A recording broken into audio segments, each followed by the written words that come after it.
Gutom na ako.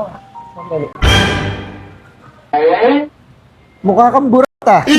Bossing, Di ba ikaw siya, no? Sino ba to? kailan mo ba ako? May sinasabi ka dun eh. Ano yun? Kung anong trip ang masarap. Ano ba yung sinasabi mo nun? Anong trip ang masarap? Di po mood trip. Oo, ikaw yun ah. Ako yun. Ikaw, Kilala mo ba ako? Dahil namumukhaan kita eh. Dahil parang may nakikita mo mukhang burat. Ikaw pala yun. Sikat na comedy vlogger at kilala bilang si Malu Piton na ngayon hindi mo akalaing nakapagpatayo na pala ng negosyo niya dito sa Caloocan. Boss, naka-ready na pala yun para sa'yo? Ay, naka-ready na ba? Oo, pumudrip ka na dyan, boy. At dito nga, nag-o-offer siya ng iba't ibang klase ng street foods. Meron ding iba't ibang nagsasarapang rice meal, katulad ng naglalakiyang serving ng mga silog meals. Meron ding iba't ibang sizzling meals. Meron ding mga inasal. At higit sa lahat, meron pang mga short orders, katulad ng pansit canton at seafood platter. Dito nga lang yan sa nag-iisang King of Street Foods na located dito sa Vanguard Street, corner Camarin, Caloocan City. Ops, teka, huwag mo kakalimutan ha. Na-cars agent na ako dito sa Mitsubishi Manila Bay. Kaya ako nagbabalaki bumili ng mura at brand yung sasakyan. Katulad nitong aming Montero, Expander, X-Force, L300, Triton Pickup at ang aming Mirage G4. I-PM nyo lang ako dito sa Facebook page ko o kaya tumawag kayo sa mga number na ito o kaya naman puntahan nyo ako mismo dito sa Mitsubishi Manila Bay. So paano, ihintayin ko kayo mag-apply at mag-inquire sa akin ha. Bye-bye!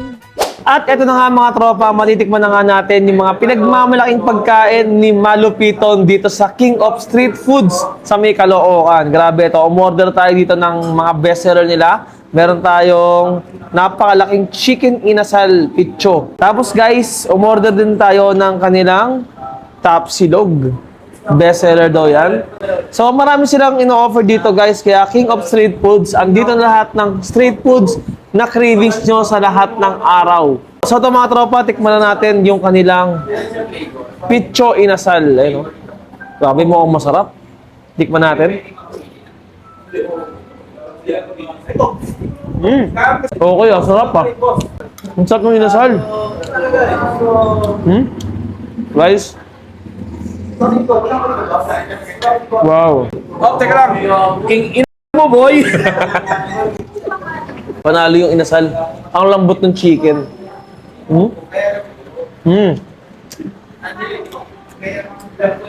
Sarap.